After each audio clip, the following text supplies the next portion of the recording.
Ngayon po, ipapakita ko po sa inyo ngayon kung paano po mag-install ng Magnetic Coffee Energy Saver sa bawat appliances cord. Unang-una po, yung mga kagamitan po muna ang i-prepare natin. Ito po ay aluminum duct tape. Nabibili po ito sa mga any hardware po. Kahit saan po siyang hardware, mayroon po siyang mabibiling ganito. Scissor, yan, gunting, electrical tape, at itong toothpick. Ito po yung pambubutas natin at mamaya makikita nyo rin po kung paano po siya ginagawa. Ito po ay sample lang po ito na cord, appliances cord ng rice cooker. Tsaka ito po yung Magnetic Coffee Energy Saver natin. Isa po siyang herbal coffee. Hindi po siya ordinary yung coffee na mabibili lang kung saan-saan. Double purpose din po siya. Ito po yung add-on benefit ko ng ating herbal coffee. Pwede po siyang pang-health, pwede rin po siyang pang-energy saver. Ito po. Sisimulan ko na po siya kung paano po siya ginagawa o paano po siya ini-install. Ito po yung guidelines natin. Nung una po, ito po yung coffee natin. Makapansin nyo po, ito po yung harap, ito po yung likod. Ang gagawin po natin, yung likod lang po ang bubutasan natin. Ganito po yung procedure po niya. Kaya po, ito po yung toothpick natin. Bawal po siya ng any metal. Ang pambutas lang po natin is wooden spoon, toothpick, tsaka plastic. Yan, magtulis. Bubutasin po natin yung likod nito ng 1, 2, 3. Take note po, ang pagbutas po is tatlong hole po siya, tatlong butas, sa gitna lang po siya. At mapapansin nyo naman po, wag nyo po siyang papatagusin sa harap. Ayan po, ito po yung harap, ito po yung likod. Ayan po, ang purpose lang po nito is para po sumingaw yung hangin at madali po nating maikabit o mailapat po sa mga cord ng ating appliances. Ayan, pasingawin nyo lang po siya. And then itupi. Kailangan po may side to side copy po sa bawat sa bawat side. And pag napasingaw nyo na po siya, kakabit na po natin siya dito. Kailangan din po at may allowance po siyang 2 inches or 3 inches po bago po sa ulo ng saksakan. Ang purpose naman po nun kasi po ang mga ibang saksakan po kasi nasa dulo siya para po i-bend pa po natin siya. Pag dito po kasi natin siya nilagay, pag once po na in-install na po natin or nilagyan na po natin electrical tape tsaka aluminum tape, titigas na po siya at hindi mo na po siya mabibend. Ayan. Simulan po natin kung paano po mag-install. Ngayon po, naggupit-gupit na po ako ng mga siguro 3 inches po ito. Tansyahin nyo na lang po kung paano po siya kinakabit dito. Ito po yung aluminum duct tape.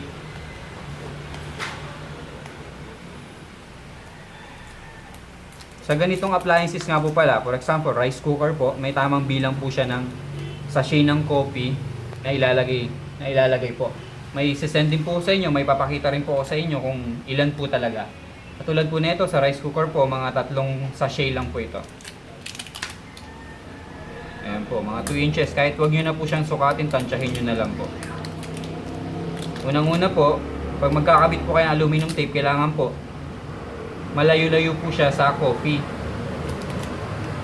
Ayan, ganyan po ah. Ganyan po ang tama.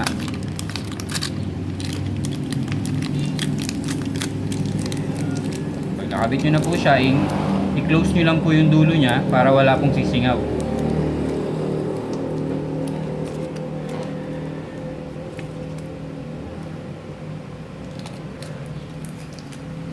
Balutan nyo po ng maigi ng aluminum duct tape. Bubuuhin nyo po siya.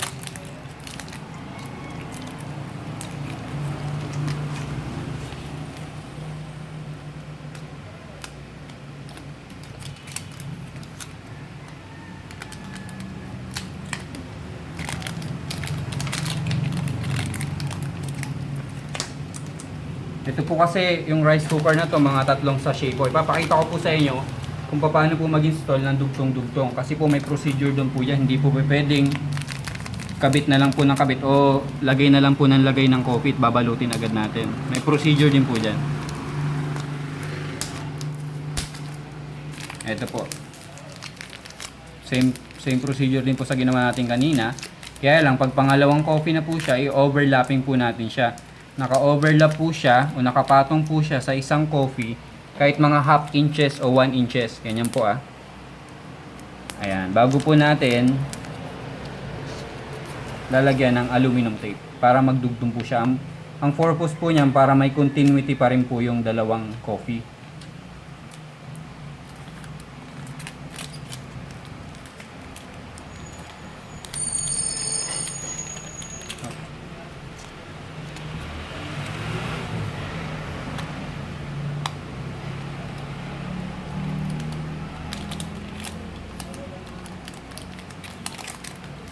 Pagitna nyo pa rin po yung yung cord. Lagi po siya nasa gitna.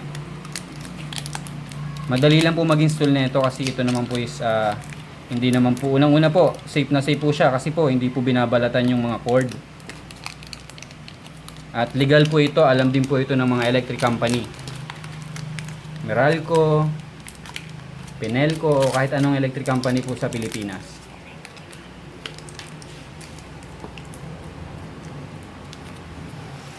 At take note nga po pala, tumatagal po pala ito ng 8 months to 12 months. At ang ibababa po ng bill nyo monthly is 10% to 50% monthly po yun gradually. Hindi po agad siya, pag kinabit nyo po agad, bababa agad ng 50%. Mag-a-adjust pa po yan, minsan po 10% muna sa isang buwan, minsan 20%. Depende po hanggang umabot po siya ng 50%.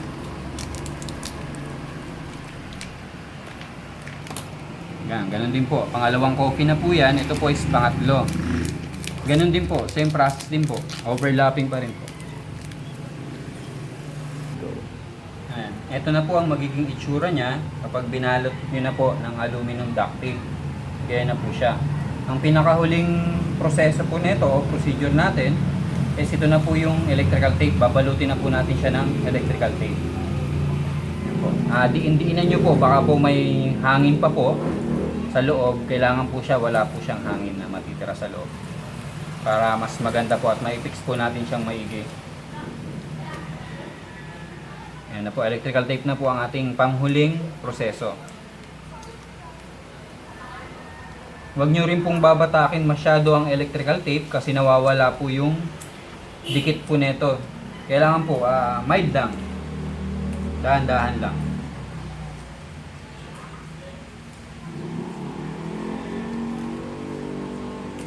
At paalala ko nga lang po ulit, ang mga appliances po pala katulad po nito, rice cooker, ulitin ko po, 3 sachet po ito. Sa bawat mga appliances naman po, ilalagay ko na lang po sa baba o description kung ilang pong mga sachet ang ilalagay nyo po sa every appliances cord po.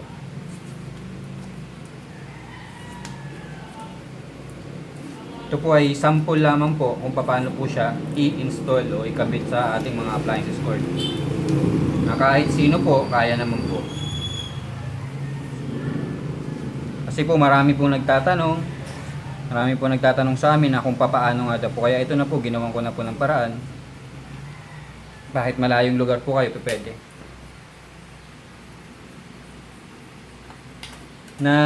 Sa mga o-order naman po, o magta-try po ng magnetic coffee energy saver po namin, nag-shipping po kami nationwide.